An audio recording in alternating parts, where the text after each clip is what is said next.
Olá, pessoal. Eu sou Larissa Galvão. Eu sou Arielle Nascimento. E eu sou Laisa Merizio Borges. Esse é o Conexão Fértil.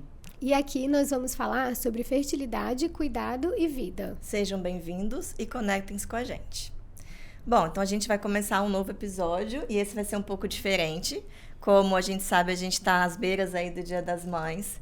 E nesse episódio a gente pensou que seria muito importante a gente seguir esse rumo de homenagear tantas mulheres que vivem a maternidade, mas também aquelas, né, que estão tão presentes no nosso cotidiano, que a maternidade demora um pouco para chegar, né, e às vezes não chega, mas que de alguma forma, assim, essa insistência, essa persistência e essa abertura que elas já fazem, né, para esse universo inteiro que é a maternidade merece a nossa homenagem, o nosso olhar e o nosso cuidado.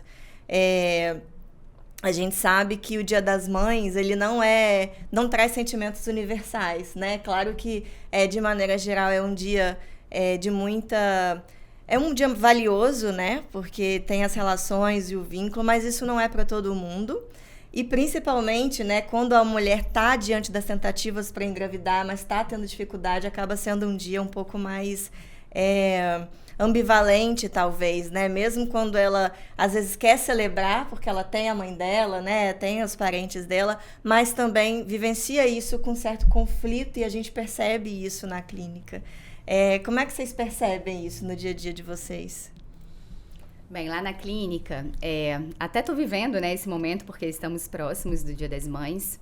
Elas vêm com muita expectativa de saber, né, se está tudo bem com a gestação, para então contar. E muitas querem justamente usar, né, a comemoração do Dia das Mães para fazer essa revelação, né? Seja do bebê que está chegando, seja do sexo do bebê. Só que a gente sabe que nem sempre evolui, né, da forma como desejamos, como elas também, obviamente, desejam. E aí vem a frustração, vem a tristeza, ainda mais acentuada, né, nesse período próximo do Dia das Mães, de uma data que é tão importante. Uhum. Bem, para nós que trabalhamos, né, em clínica de reprodução assistida, o Dia das Mães é sempre um dia bem ambivalente mesmo, porque se por um lado nós queremos comemorar, né, com as mulheres que nós pudemos ajudar a engravidar e que estão, né, ali com o seu presente precioso nos braços, muitas vezes pela primeira vez ali celebrando esse dia que elas tanto esperaram, né? Por outro, nós temos outras tantas que ainda não alcançaram. Então, a gente sempre fica refletindo, né? Como que nós vamos homenagear as mães que alcançaram, as que ainda não alcançaram. E aí eu lembro que no primeiro ano em que a gente fundou o Instituto, uma sugestão da assessoria de marketing foi a gente dar um mimo para as pacientes, né, na semana lá do Dia das Mães. E então nós fizemos isso e as reações eram muito diversas, né? Algumas pacientes recebiam e comentavam, eu ainda não sou mãe, mas eu tenho a minha mãe, e minha mãe, poxa, né, significa muito, aquela honra, né, a mãe, é tudo pra mim e tal. Então, invoca também, né, esses sentimentos, mas outras a gente percebia que recebiam de uma forma muito dolorosa mesmo, né, assim, meio que engolindo seco mesmo, porque assim, poxa, não é pra mim, eu não sou mãe, né, então, de fato difícil e essas mulheres, né, elas sofrem muito, porque, como nós já falamos aqui em outros episódios, é algo que não está sob o nosso controle, né? Nós também sofremos, mas muito mais elas. Por outro lado, elas têm um desejo de ser mãe tão forte, que elas não desistem. Então, essas mulheres merecem mesmo a nossa homenagem, né? Merecem nossa honra, porque elas são muito guerreiras, né? Elas passam por vários tratamentos, por vários exames, por uma imensidão, né, de sentimentos, e elas persistem, e elas não abrem mão, porque esse desejo é legítimo, é muito genuíno. Então, assim, dentro delas, elas já são mães, né? O dia vai chegar, a gente acredita nisso. Nós não sabemos como, né? Como vai ser essa maternidade, mas dentro delas, elas já vivem, né? Esse desejo, mais do que muitas mulheres que se tornam mães sem, talvez, desejarem tanto, né? Então, acho que hoje a nossa homenagem, né, mais prioritária, né, é para essas mulheres. Sem dúvida, fora que tem até as que já tiveram alguma gravidez, tiveram perdas gestacionais, né, e que de fato vivenciaram uma fecundação dessa maternidade, né, e puderam ver um coração batendo e às vezes se perdem, né, nesse dia com o que elas podem fazer com isso que elas viveram, né, que destino que elas vão dar para esse amor que realmente frutificou ali, né, na primeira notícia. Tem também, né, as que insistem, tentam, mas que também têm a coragem de elaborar, assim, passar a escolher outros projetos, né, na vida delas e seguem a vida sem filhos e conseguem fazer essa escolha, assim. Eu acho que o que a gente está trazendo aqui é importante porque não é em vão que alguma mulher se ocupa e insiste e se dispõe esse tanto para trazer alguém a esse mundo. Ela só faz isso porque nela ela tem algo que a faz sentir que a vida vale a pena, né? E é esse sentido de que a vida vale a pena tem uma potência, né, por si só, que não tem para todo mundo, mas querer trazer alguém ao mundo tem uma potência que a gente não pode perder de vista. Acho que é essa a nossa primeira mensagem e, às vezes, a dificuldade que a gente tem mesmo, né, no Dia das Mães, até para postar, né, diante desse cenário todo, como que posta, como homenageia. Acho que a gente precisa parar, às vezes, até de ter um medo de homenagear essas mulheres, né, porque elas dão conta de receber essa homenagem, porque é a história delas, né, é o que elas estão vivendo. Eu acho que assim, elas se sentem consideradas. Então, tem um desejo nosso com esse começo, né, do podcast, talvez de desejar, né, que no caminho de cada uma dessas mulheres que tanto insistem e persistem, elas encontrem esperança, cuidado e acolhimento ao longo dessa trajetória que é sempre singular, mas se elas encontram isso, elas também encontram um sentido para tomar qualquer decisão e continuar seguindo, desejando, né? Sim, isso aí. Bom, a gente falou que ia ser diferente, né, esse podcast, e nesse segundo momento, talvez a gente vai trazer alguns temas, assim, né, comuns à maternidade, mas nos dispomos também um pouco a, se for o caso, né, do tema que a gente tirar, contar um pouco como que foi a experiência, né, diante desse tema que a gente tirar. Então, aqui a gente tem alguns papeizinhos, e cada uma de nós vai tirar esse papel, e aí, diante desse tema, vai poder falar um pouco, tanto assim, né, da experiência do trabalho, mas se quiser também trazer um pouco da história pessoal, porque eu acho que isso enriquece, compartilha um pouco de algo que é tão precioso para nós, que é a maternidade, né? Quem quer começar? Sim. Posso começar, então. Vamos lá.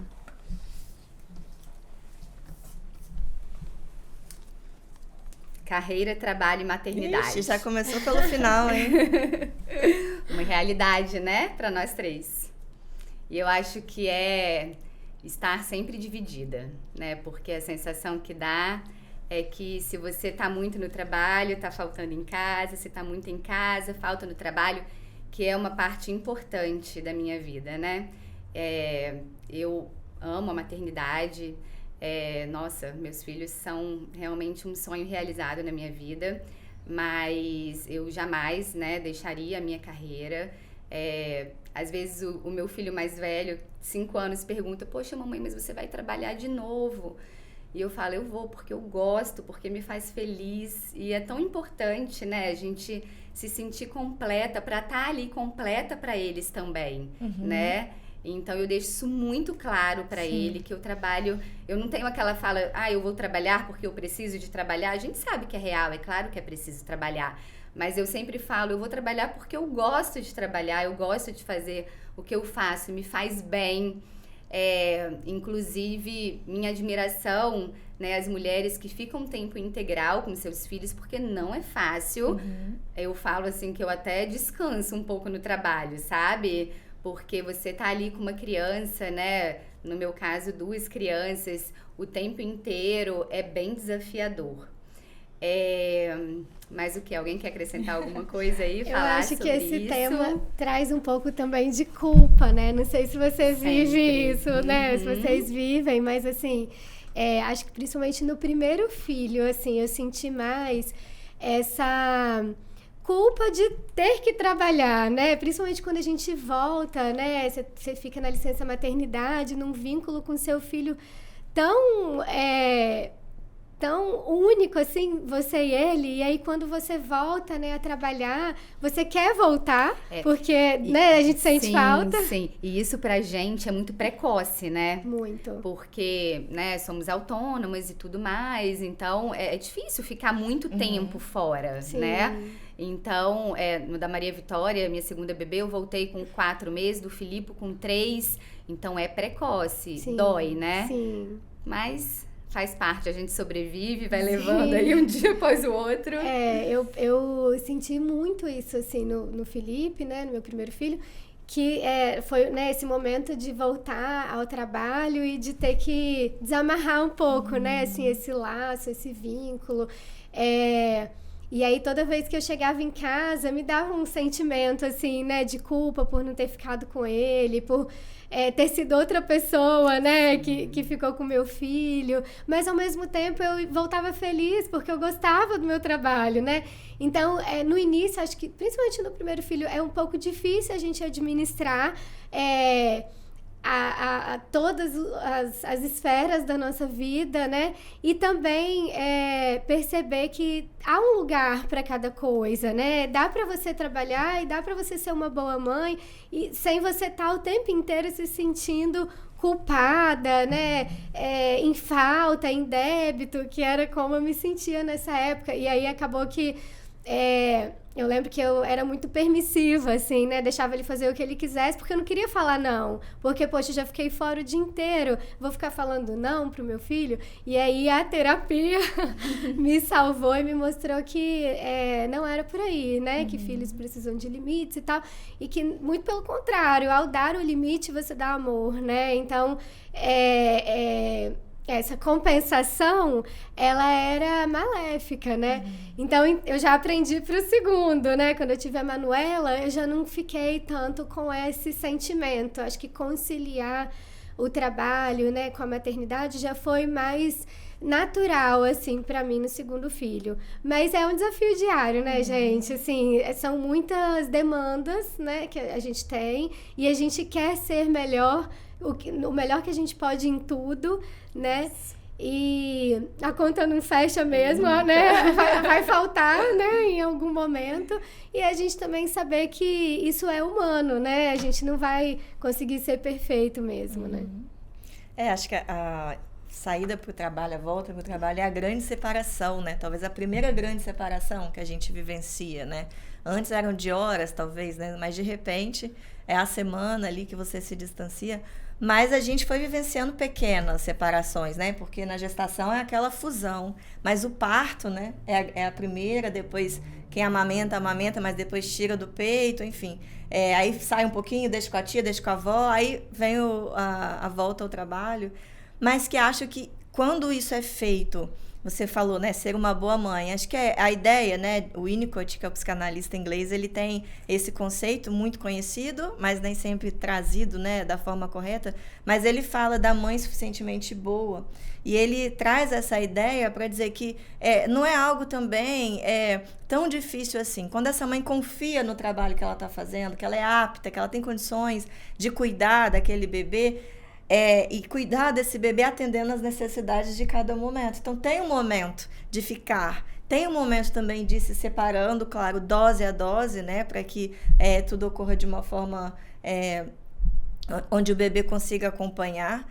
Mas essa ideia, assim, né, que você falou, Lari, acho que é muito importante de que quando a gente ama trabalhar, quando a gente gosta, sabe que o trabalho é importante e outras coisas também nos são importantes, para além dos nossos filhos, assumir isso é dar a chance para eles também aprenderem que eles não precisam ser só filhos, ou que eles podem desejar algo para além do nosso colo, né? Que eles podem ser, né, nesse mundo afora, o que eles forem criando no próprio caminho, né? Então, nós talvez quando bancamos os nossos desejos, o que é importante para nós, claro, atendendo às necessidades dos nossos filhos diante de cada contexto, a gente está ensinando para eles também a desejarem, né, uma vida própria, né, para além do nosso colo. Isso acho que é o grande trabalho. Com certeza. Então tá, você agora? Vamos lá. Confirmou, deu positivo. Então, aqui sobre a notícia, né? Pra gente isso aqui é muito bom, né? Na clínica é a melhor notícia que a gente pode receber. Bem, as minhas 2 gravidezes foram muito desejadas, né? E tanto no Felipe quanto na Manuela eu já estava tentando, inclusive, engravidar há um tempo, assim, não muito tempo, mas quando a gente trabalha com reprodução, a gente tem muito medo de não conseguir engravidar, né? Então, eu lembro que desde quando eu fiz a minha residência no Pérola Byton, você começa a aprender, né, ver a dificuldade das pessoas e tal. Eu tinha um pouco de medo de não conseguir engravidar, de talvez passar, né, pela infertilidade.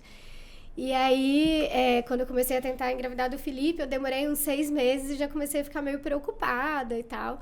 Mas aí engravidei e, assim, foi um momento muito feliz, assim, da nossa vida, né? Eu e meu marido, nós celebramos muito e a gravidez do Felipe foi pra ele, assim, né? A gente planejou tudo girava em torno dele, né? Reforma, quarto, berço, né? Então, assim, enxoval, né? Eu lembro que o enfeite que a gente deu na maternidade, eu que bordei. Então, assim, foi bem mimadinho desde o útero.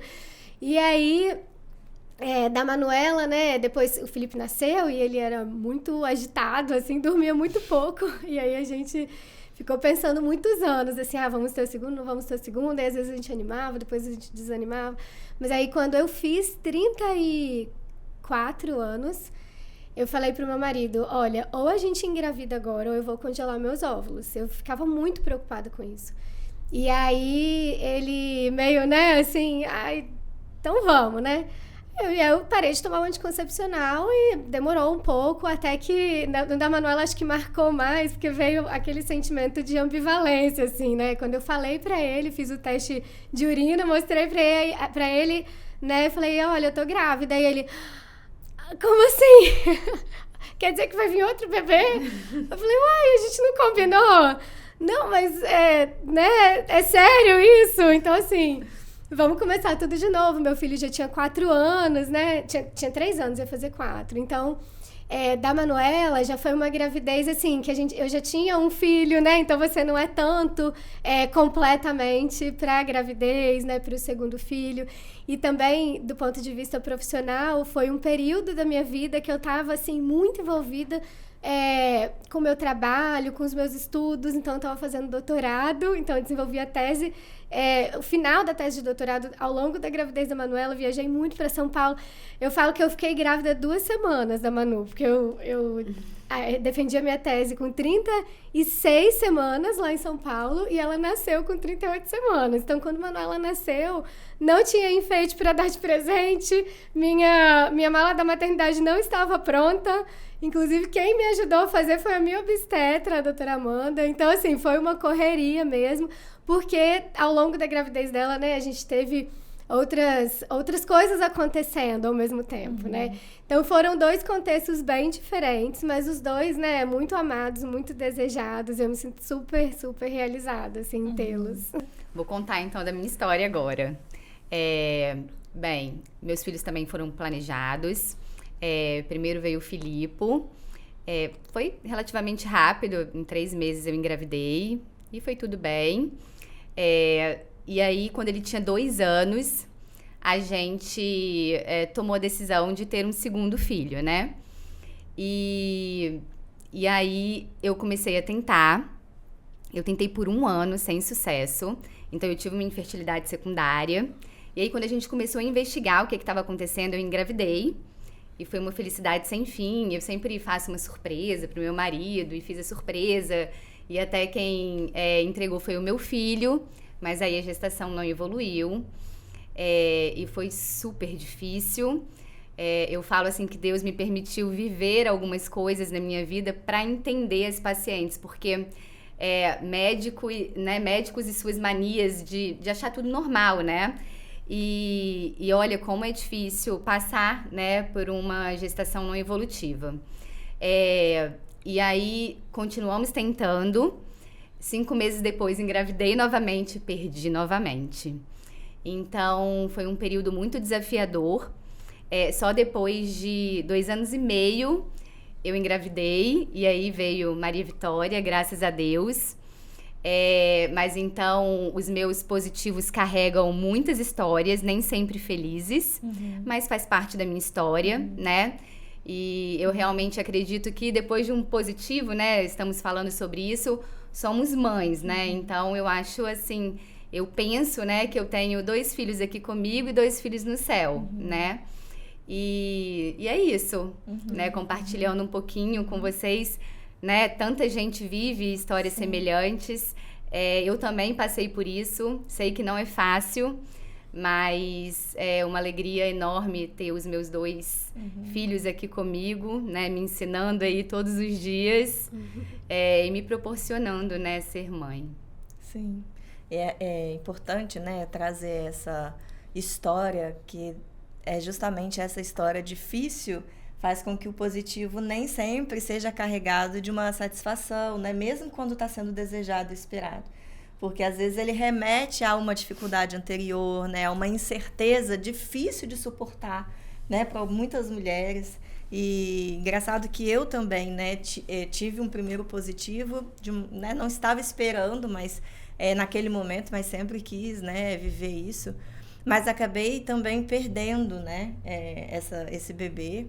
E foi difícil porque eu descobri na ultrassom de 12 semanas, né? Eu fui com pendrive na época para fazer a gravação. Chegou lá, não tinha mais batimento, né? Então, assim, foi difícil e marcou também esse segundo positivo. O segundo positivo foi 3 meses depois, né? Assim, também sem tentar, a gente, né, nem podia estar tentando ainda, mas acabou acontecendo. Mas eu lembro que veio uma grande alegria, mas eu já tinha tido contato com essa incerteza que a gestação traz. Que no primeiro positivo eu nem sabia que existia, né? A ideia de que basta um positivo para que uma gestação se desenvolva, ela é muito comum. E sofrer nessa interrupção marca aí, às vezes, a história reprodutiva de muitas mulheres. Acho que marcou as nossas, assim. Mas que, por outro lado, tem uma potência, né? Que o desejo faz a gente seguir tentando, seguir sustentando e desejando. Não, e é tão engraçado que o positivo, ele já traz tanta expectativa também, né? Porque eu, enquanto médica, eu sei, né? O que acontece, como pode evoluir. E então eu tive uma gestação, um aborto, e aí no segundo aborto eu falei, mas não vai acontecer de novo. E aí contei mais uma vez pro meu filho, hoje eu enxergo como foi, assim, imaturo talvez, né, da minha parte, porque eu não imaginava que ia acontecer novamente, eu não conseguia enxergar um motivo para acontecer novamente, sabe? Então, assim, indo, né, sendo médica, vivendo isso todos os dias, então como que isso traz pra gente uma expectativa, né, enorme. E eu acho também que quando a gente é médica, a gente fica diante de um aborto. Eu também passei por um aborto antes de engravidar do Felipe, né? Minha primeira gravidez também resultou em aborto. Vem o medo do depois, né? Será que eu vou ter que fazer uma curetagem, né? Você já sofre com a perda, que a partir do momento que a gente tem o positivo, você já tem um filho, né? Você já idealiza aquele bebê, você já começa a pensar se vai ser menino ou menina. Enfim, faz ultrassom, vai pro ultrassom cheio de expectativa.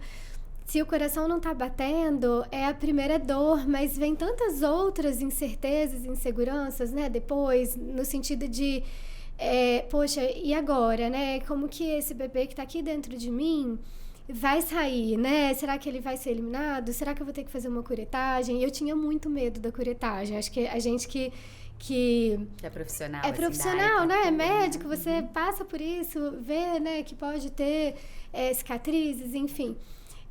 Eu tive muito medo e eu tive que fazer a curetagem porque eu tive um sangramento assim, vultuoso, né, que não foi controlado e acabou tendo que ser controlado através da curetagem.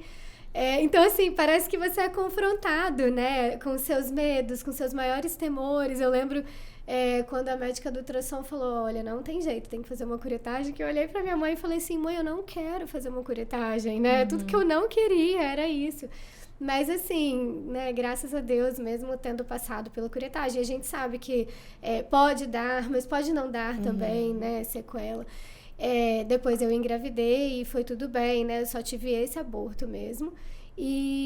Mas que foi um aprendizado, né? Quando eu engravidei do Felipe, eu tive isso no início e é justamente até quando evoluiu. Depois que evoluiu daquele tempo que eu perdi, que acho que foi bem precoce, foi com 7 semanas, eu já fiquei mais aliviada, assim, que estava evoluindo bem, né? E aí, quem é o Sua próximo? vez agora. Não, eu tô coordenando só. Ai. Deixa eu pegar o que eu fiz um xizinho. Os primeiros 15 dias com recém-nascido. Olha, eu acho que é um tempo, assim, que marca um antes e um depois mesmo na vida, né, da mulher e desse casal. A chegada de um bebê dentro de casa, nada mais é como antes, mas também é um tempo que desorganiza muita coisa, mas a gente sabe que é temporário. No entanto, esses 15 dias é esse primeiro mergulho, né, muito profundo, para tentar decifrar isso que ainda vem muito confuso do bebê. Né? Vem um choro em diversas situações que ainda essa mãe, porque a gente sabe que o nosso instinto ele não dá conta de quase nada na maternidade. A gente precisa de laços, de linguagem, né, de pessoas perto da gente, porque o ser humano, quando ele nasce, ele é muito frágil. E vem com essas cifras, né, para a gente decifrar o que significa esse choro. E é curioso, porque nós não sabemos de partida. No entanto, quando nós não sabemos o que esse bebê está demandando, não sei se vocês vivenciaram isso, mas vem uma cobrança de que eu deveria saber. Eu senti muito isso. Né? Então, diante do choro do meu filho, do Natan, quando eu não conseguia resolver aquela situação de choro, eu sentia que alguma coisa então estava em falta, né? E que aquilo ali era um erro, né? E me culpava por isso. Mas acho que é importante depois, né, de que a gente vai vivenciando, experimentando e trabalhando com isso, lendo, entendendo melhor, que não é o momento mesmo não é possível estar pronta completamente. E nem precisa. Acho que pelo contrário, né, como diz o Winnicott, para a sorte dos bebês, nenhuma mãe será perfeita, porque essa perfeição de saber tudo o que ele quer pode, em alguns momentos, impedir realmente dela escutar. Porque se ela já está com tudo pronto, a necessidade do bebê talvez não apareça de verdade. Então, a chegada, né, desse bebê dos primeiros 15 dias, eu vejo muito como uma intensa inclinação da mãe. Né? Da mãe, claro, é a figura de cuidado, a maioria das vezes é a mãe, mas nem sempre, né? Não só. Mas dessa pessoa, né? Vou chamar da mãe mesmo, que está disponível ali de uma forma muito devota para decifrar tudo isso que vem muito confuso do bebê. E essa inclinação, ao mesmo tempo, faz com que ela não esteja aberta para o mundo externo. Então, precisa, né, de ter um ambiente ali suficiente para dar conta dessas outras coisas, para essa mãe justamente poder, nessa chegada ali, se manter inclinada e sensível para esse bebezinho. Então, muitas vezes esse momento dos 15 dias que quando passa, depois dos 20 dias, você vê que essa mãe, ela já sabe dizer, ele está com soninho. Eu acho que esse choro é de fome. Começa a trazer, né, nomes que realmente, né, na maioria dos casos acontece. De vez em quando aparecem umas surpresas novas, mas é um tempo assim de decifrar. Isso só é possível se tiver alguém inclinado, sensível e devoto para esse bebê, né, que precisa tanto, que é completamente dependente de nós. E pessoalmente, né, eu sempre tive uma vivência desse primeiro 15 dias com o Natan com muita disponibilidade, com muita entrega. Ele dormia direito, não dormia direito, mas para mim, pessoalmente, aquilo tudo me encantava, eu tava lá para isso, então eu não vivi isso com muito conflito, eu tava, acho que me deliciando mesmo, né, nessa chegada dele. Mas com a Maitê, que é a minha segunda filha, os primeiros 15 dias dela foram na UTIM, né? Então foi uma outra história, foi um outro percurso que exigiu de mim ter contato, né, com muitos afetos, com muitos limites, mas também com muita potência, assim. Eu me vejo quando eu olho, né, quem eu fui naqueles primeiros 15 dias, mesmo operada, né, descendo ladeira, subindo ladeira, ameaçou abrir e tal, mas eu lembro, assim, que nada importava também, né, uma força que veio para estar ao lado dela naquele momento que me alimenta até hoje, assim. Tem momentos na minha vida que quando eu me sinto insegura diante das incertezas que podem vir, eu me remeto para aquele tempo. Porque eu sei que a gente não está pronta para essas coisas que nos chegam, mas que a gente tem saúde, assim, pelo carinho dos amigos, né? Pelos laços que a gente tem. Enfim, é Deus na minha vida nos sustentando para atravessar esses momentos. Então, esses primeiros 15 dias, para mim, são marcas profundas, mais de uma entrega total, assim. Quando eu penso nos primeiros 15 dias, eu só penso na amamentação. Que, aliás, eu vou aproveitar o espaço, porque eu sei que muitas mulheres passam por isso e que sentem falta, né, de um abraço nesse sentido, de escutar, poxa, acontece com outra pessoa, porque fica todo mundo ali sofrendo, caladinho. Então, nos meus 2 puerpérios, essa fase de amamentação foi super desafiadora. Eu não conseguia amamentar nem o Filipe, nem a Maria Vitória, né, os meus 2 filhos. E nas 2 vezes, né, foi um período de contratar um monte de profissional para me ajudar, né, o seio sangrando, muita dor, e a frustração de, no final das contas, não conseguir, né? Eu falo com muitas pacientes, a gente acaba conversando e é algo realmente que ficou uma ferida no meu coração. Eu queria ter vivido, né, a amamentação. No primeiro eu não consegui, e ainda na Maria Vitória eu falei, dessa vez eu vou conseguir. E não consegui. Então, a mensagem é que acontece, né? Que isso não faz da gente menos mãe. Claro que traz sofrimento. Até hoje é um buraquinho que eu carrego, né? Ela tá com 8 meses, então ainda tá mamando e tudo, né? Poderia estar no peito. Então, dói saber que outra pessoa pode oferecer a mamadeira, sabe? Isso traz uma angústia. Mas, ao mesmo tempo, a gente sabe que a gente dá sempre o nosso melhor, né? Cada um tem os seus motivos. E tá tudo bem, sabe? Tá tudo bem não conseguir amamentar. Quando você tava falando aí dos primeiros 15 dias, era só isso que vinha na minha cabeça.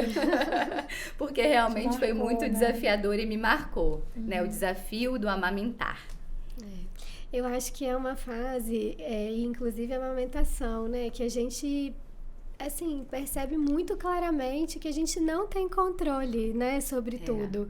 Até então, na vida, né, a gente tem as coisas muito sob o nosso controle. Eu lembro que, ignorância minha, né, mas eu pensava, quando eu estava grávida do Felipe, todo mundo falava, nossa, mas é difícil os primeiros dias, o bebê não dorme, você tem que amamentar, você fica exausta e tal. Eu pensava, nossa, mas eu dou tanto plantão noturno, né, eu já tô acostumada, gente, quebrei a cara. Porque é um plantão ininterrupto, né? Exato. É muito mais pesado, assim, e é outra demanda também, não é uma demanda técnica de trabalho, é uma demanda afetiva, assim, te demanda por inteiro, né? Então, não dá pra você estar ali só de corpo presente, você também não quer estar só de corpo presente, você quer se conectar com o seu bebê. E isso demanda, né? Assim, você não quer que outra pessoa faça. Eu lembro que com o Felipe, a gente, eu e meu marido, nós combinamos que só nós cuidaríamos, né? E também quebramos a cara, porque, gente, dá muito trabalho mesmo, né? Muita demanda, principalmente esses primeiros 15 dias que você tá se adaptando, tá conhecendo o neném, né? Tá se adaptando ao processo, né? No primeiro filho você não tem muita segurança se você colocou a fralda certa, se você amamentou o suficiente, se você, né? Enfim, o que é o choro. Então, assim, eu penso que é uma fase que fica escancarado a nossa falta de controle sobre a situação, né? E que você precisa aprender. É uma coisa nova que você vai aprender, né? E quem vai te ensinar é o bebê mesmo. Ele que vai sinalizando, e com o passar do tempo, você vai reconhecendo no bebê as necessidades dele, né? Quando ele chora de um jeito, quando ele chora de outro. Porque você está convivendo com ele, você está conhecendo, você está investindo ali o seu tempo, né? E isso é tão mágico, assim. Eu acho que os primeiros 15 dias, né, são, assim, os mais desafiadores. E aí eu acho que depois um outro marco são os primeiros 2 meses, né? Que também, depois de 2 meses, parece que as coisas ficam mais leves, né? Pelo menos eu senti assim. É muita coisa, né? A gente vai lembrando, assim. Sim. Mas, de todo modo, né? Nós 3 falamos que talvez a gente pôde cuidar e cuidar bem, né? De uma forma suficientemente bem, porque a gente entendeu que o nosso trabalho ali era o mais importante. E esse trabalho mais importante não é saber tudo, conseguir tudo que a gente idealizou. Pelo contrário, o trabalho mais importante... o Winnicott tem uma frase que eu acho tão linda, né? Que ele diz... os pais fazem o trabalho mais importante quando eles entendem que vale a pena se adaptar às necessidades do bebê, ainda que temporariamente. Mas quando a gente faz tudo isso que vocês falaram, vira madrugada, tenta, sangra... porque já entendeu às vezes que a angústia está maior, né, do que a nutrição em si, ou enfim, né, a UTIM, tudo isso que a gente vive, tem algo ali para quem está sensível, para quem está disponível, entendendo que vale a pena essa adaptação. A gente sabe, ali parece que não vai passar, as noites são longas, mas essa sensação de que essa adaptação vale a pena pelo que está diante de nós é o que faz a gente chegar onde a gente chegou, né, Sim. até aqui. Sim. Então E aí, vamos mais lá. um papel? Vai lá. Sou eu? Não é? Então vamos ver. Gestação, dores e Eita! delícias. Tinha que cair pra mim, né? E nem foi, Olha, né? não foi. De propósito. Eu Então, deixei ele mais aqui? Deixei, mas... a gente tá rindo aqui porque as meninas são minhas amigas e sabem o quanto a gestação é um período difícil pra mim, né? Todo mundo espera uma plenitude, né? Uma felicidade. É claro que eu tava super feliz. Foi uma gestação muito desejada, ambas. Mas pra mim a gestação é muito difícil. Muito mais difícil, inclusive, do que o puerpério. Porque eu passo muito mal, né? Então, eu tenho um quadro de hiperêmese gravídica. Além de ter uma gestação difícil, né? Minhas 2 gestações foram gestações de alto risco. Mas, sobretudo, pelo quadro, né, de hiperêmese gravídica, eu enjoo muito, enfim.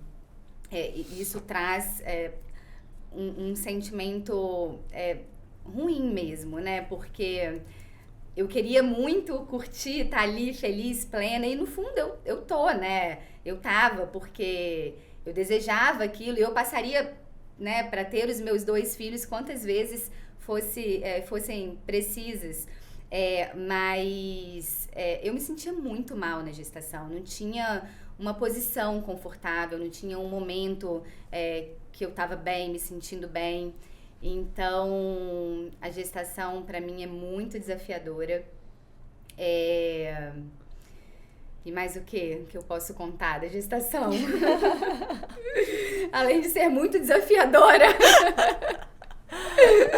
Mas é importante, né? Poder falar disso, assim. São 9 meses difíceis, não vou mentir. Mas vale a pena. Vale, com certeza. Eu fui feliz, assim, nas minhas gestações. Mas não conta, né? Vamos cortar o microfone dela. Não, gente, da gestação, deixa eu falar bem, né? Da gestação pra inspirar quem tá tentando engravidar. Porque senão, né? Não, deixa eu só contar uma coisa engraçada.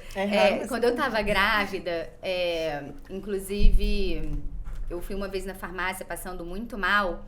E aí uma prima do meu marido, né, que é médica, eu tava com um quadro respiratório bem importante, ela é otorrino, ela foi comigo. E aí eu contando pra ela tudo que eu tava sentindo e tudo mais, e pagando o remédio, né? E aí a moça que tava no caixa falou assim comigo: nossa, eu tô tentando engravidar, mas agora eu até desanimei. Aí eu fiquei me sentindo super culpada. Aí eu falei, não, calma. Primeiro que não é pra todo mundo, né? Sim. A gente sabe que uma minoria faz um Sim. quadro de parêmese gravídica, Sim. né? A maioria vive bem aí, super plena gestação e é tudo maravilhoso. Sim. E aí eu Mas acalmei também ela, quem falei, faz, não, faz tá nas tudo duas bem. gravidezes, né, Mari? Exato. É um fator de risco mesmo, né? Aumenta a chance. Verdade. Foi assim. Então, eu, de verdade, assim, só tem coisa boa pra contar. Das duas gravidezes, assim, foram gravidezes maravilhosas. Eu não tive nada, absolutamente nada na gravidez, nem do Felipe, nem da Manuela. Trabalhei até o último dia, fui quase que dirigindo pra maternidade e desempenhei, assim, vários projetos ao longo das duas gestações, muito mais da Manu. Foi inspirador, então, Foi, né? acho que foi. Assim, as minhas duas gestações me inspiraram muito. E assim, da Manuela, eu lembro que tinha muito um pensamento assim, eu preciso defender meu doutorado antes de ganhar neném, porque depois, né, o bebê consome muito o nosso tempo. Eu não ia mais conseguir levar o projeto adiante tão cedo. Então, eu fiquei muito com esse alvo, né, assim, na gestação dela. Uma coisa que eu tô lembrando aqui, que aconteceu também na gravidez da Manu, que me deixou um pouco tensa, mas não era, né, intrínseco à minha gravidez. Era geral, era o Zika vírus. Foi bem na época do Zika vírus. Então, eu era a louca do repelente, que passava repelente por baixo da roupa, por cima da roupa, e renovava, ficava o tempo inteiro, porque eu tinha muito medo, assim. E aí, na hora dos ultrassons, tudo que eu queria saber era o perímetro cefálico, né? Eu queria saber como estava o perímetro cefálico da minha filha, porque isso me dava muita angústia mesmo. Mas eu acho que foi a única coisa que me preocupou, assim, né? Mas porque era uma situação geral. As duas gestações eu poderia engravidar mais 10 vezes, que foram maravilhosas, realmente. E você? Quanto tempo a gente tem? Tem mais meia hora? Não, assim, né? Eu não posso falar o mesmo que você, infelizmente. Mas é engraçado que na gravidez do Natan foi tudo muito bem, assim, né? Ele crescendo super bem, tava tudo bem. E eu sempre tive uma disposição também, não me enjoei pouco, fazendo tudo. Mas no final, eu acho que fiquei com muito receio, assim, né? Não sei, de algo acontecer. Eu acho que a perda da primeira gravidez se atualizou, se sobrepôs, algo ali não elaborado de uma forma que esse medo acabou repercutindo até no aumento de pressão, que era mais emocional, assim mesmo, né, do que algo que não se regulava, não era uma pré-eclâmpsia, porque a medicação, de fato, enfim, conseguia, mas ele, por conta dessas alterações, acabou tendo no finalzinho uma restrição de crescimento. Então, a gente precisou de intervir e esse final, para mim, foi bem pesado, assim, né? Algo que poderia, em mim, estar prejudicando ele. Foi bem frustrante. Não foi uma coisa que eu levei, assim... Talvez, não sei, eu acho que se fosse uma outra coisa eu levaria bem melhor, sabe? Até não sei, um outro diagnóstico, mas esse, né, de talvez estar ligado a uma questão emocional, sabe? Assim, de uma... você fica nervosa com a ultrassom, né? Era muito na coisa de fazer a ultrassom. Você fica nervosa com a ultrassom e aí, enfim, né? Aí começa a aparecer os problemas. Isso pra mim foi... que me marcou e me trouxe... mas aí ficou tudo bem, né? Ele nasceu um pequenininho, assim, né? Mas nasceu super esperto, super maravilhoso, super lindo. E aí, depois eu fiquei com receio de uma próxima gestação, né? De ter que ficar monitorando essa coisa da pressão alta, né? O meu problema era medir a pressão, né? Acabou tendo um efeito para mim significativo. E aí, quando eu engravidei da Maitê, não foi, assim, algo que eu tava planejando. Inclusive, eu fui descobrir, eu já tinha um mês, assim, de gravidez, porque eu fui descobrir, porque aí eu já tava quase a 2 menstruações atrasadas, que eu me dei conta, o Natan, ele tinha 1 ano e 2 meses. Eu tava tão às voltas ainda com ele como bebê, que eu acho que eu nem me dei conta que a minha menstruação atrasou. Então, quando a próxima não veio, que eu me dei conta, assim, né, quando eu não tava tentando, que deveria fazer um teste. E esse teste, né, veio com os 2 acesos, assim, piscando. Aí eu só mostrei, né, pro meu marido.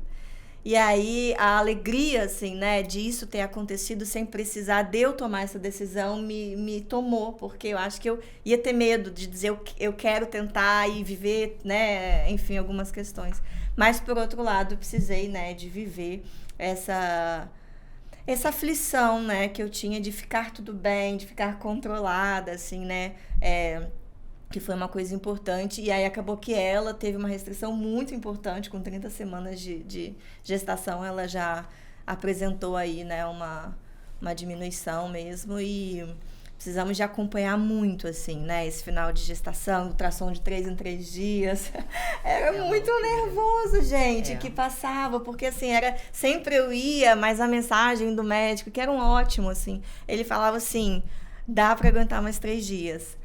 Aí você quer ouvir assim, mas aí vai ficar tudo bem mais 3 dias? Ele diz, a gente tem o risco, né, dela ter uma perda de oxigenação, porque mas só que tirar ela agora, né, com menos de 1 quilo, assim, é algo que é muito mais grave. Então, eu fiquei acompanhando, né, esse monitoramento, e aí foi algo que acabei conseguindo estender até 35 semanas, mas a idade gestacional dela era 32, né. Muito pequenininha. Mas, então, eu tive, né, esse desfecho, assim, que pra mim foi difícil, assim. Sim.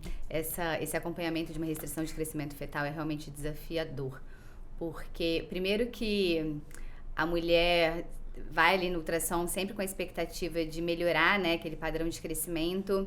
E muitas vezes a gente não vê melhora e até vê piora. E aí elas ficam muito chateadas porque estão fazendo dieta hiperproteica, se esforçando ao máximo e não conseguem mudar aquele quadro. E a gente sabe que quando tem uma restrição de crescimento fetal, quando tem uma insuficiência placentária, de fato, é difícil a gente conseguir reverter, né? E fora isso, né? O medo que envolve esse momento, né? Então é muito complexo. Então foi isso. E acabou assim, né? Que no final das contas, ela que deu o sinal dela, né? Eu acordei, assim, com sangramento, já em contração. Então não foi nem... E o que era um risco também, né? Para a situação dela. Então teve todo um final até o fim, né?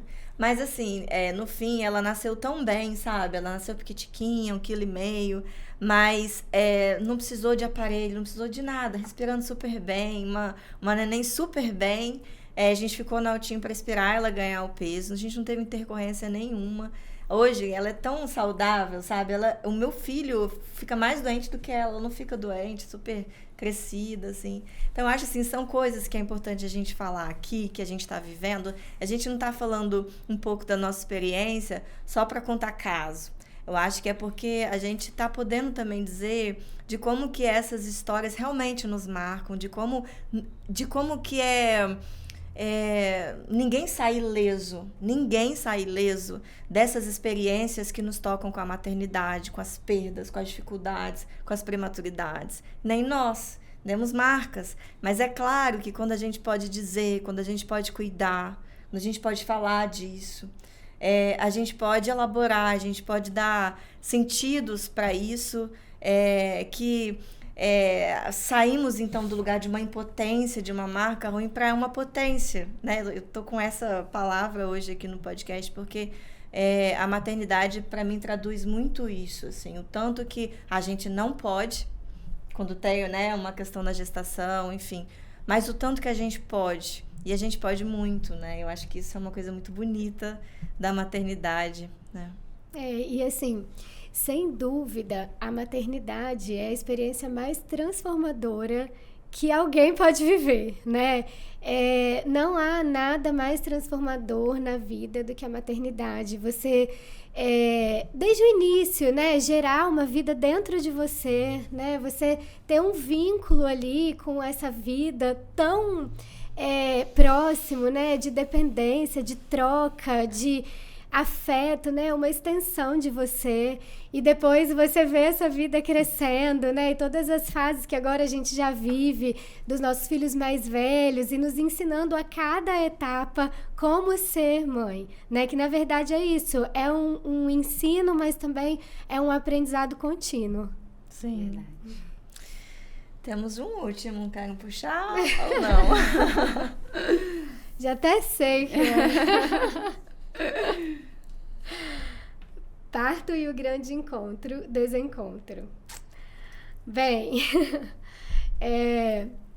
o que eu posso falar dos meus partos, né? Eu acho que eu posso falar um pouquinho de antes, assim, que enquanto obstetra, eu tive muitas experiências nos plantões de atender pacientes com intercorrências gestacionais e muitas com intercorrências gestacionais tardias, com bebês viáveis. E algumas vezes, infelizmente, né, quando eu ia escutar o coração do neném com sonar, eu não conseguia escutar e aquele bebê, de fato, né, tinha ido a óbito intraútero. E isso me dava muito medo, muito medo. Então, eu me lembro com o Felipe, no final da gestação, a minha obstetra, ela sempre me incentivou muito a ter parto normal, que foi a doutora Amanda. E eu tinha muito medo. Então, eu cheguei no pré-natal falando para ela, olha, eu não quero correr nenhum risco do meu filho morrer dentro do meu útero. Eu não quero entrar em trabalho de parto. Ele, né, pode ter hipóxia. Então, assim, aquelas experiências que eu tinha vivido, elas falavam muito alto para mim naquele momento, né? E aí ela me tranquilizava, né? Meio que como uma pessoa leiga mesmo, né? E aí ela me tranquilizava e, né, vamos tentar, se demorar muito, e a gente pode, né, fazer a cesariana e tal, mas vamos pelo menos tentar, vamos dar uma chance pro Felipe nascer de parto normal.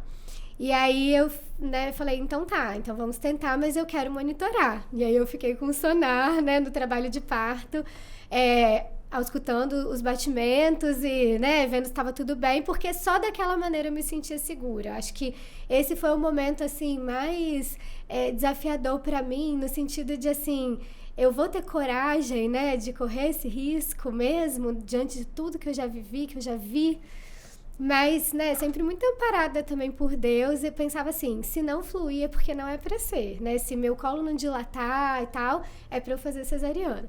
E aí, né, o trabalho de parto foi transcorrendo, meu colo foi dilatando. Não foi fácil, não é fácil, né? O trabalho de parto normal é difícil pra caramba, dói muito. Mas acho que a Amanda, né, meu marido, estavam tão, assim, motivados, né, me encorajando e tal, que eu tive forças para suportar. E as coisas transcorreram bem mesmo, né? Meu colo dilatou, e aí o Felipe nasceu de parto normal. Não foi um expulsível simples, né? Meu período expulsivo foi bem demorado, foi bem difícil, mas eu fiz anestesia, né, peridural, e para aliviar um pouco a dor, e consegui ter o parto normal. E aí eu lembro que quando ele nasceu, e eu olhei para ele, eu falei assim, eu consegui mesmo, porque a todo momento eu achava que a Amanda ia falar, não, vamos fazer uma cesariana. E aí foi uma surpresa pra mim, a minha potência, né? Assim, de verdade eu não acreditava que eu ia ser capaz de ter um parto normal. E aí já na Manuela foi o completo oposto, eu já queria muito um parto normal, né? O Felipe eu já tinha muitos medos e duvidava que eu ia ser capaz, e todos os medos que eu tinha no Felipe se transformaram em coragem na Manuela. Eu falei, não, eu vou fazer tudo o que for preciso para ter um parto normal e um expulsivo mais tranquilo do que foi o do Felipe. E aí eu fui, me preparei, fiz fisioterapia para parto normal. E assim, eu fiquei até com medo depois de não conseguir ter o parto normal, porque eu tava com tanta expectativa. Mas aí deu tudo certo, a Manuela nasceu super rápido, né? Foi um expulsivo bem mais tranquilo. Também não foi indolor, porque nunca é, né?